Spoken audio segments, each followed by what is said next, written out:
अजून थोडंसं वर चालतं आल्यावरती आपल्याला इथे तिकीट काउंटर भेटतं आहे. 25 रुपये तिकीट आहे पर पर्सन जर तुम्ही इंडियन असाल, आणि नॉन इंडियनला 300 रुपीज आहे.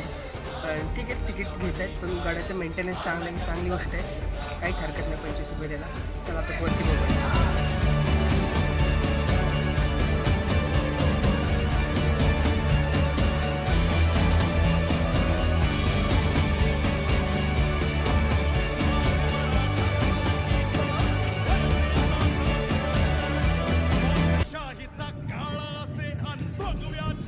गडाच्या अर्ध्या वाटेवर आलो आपण,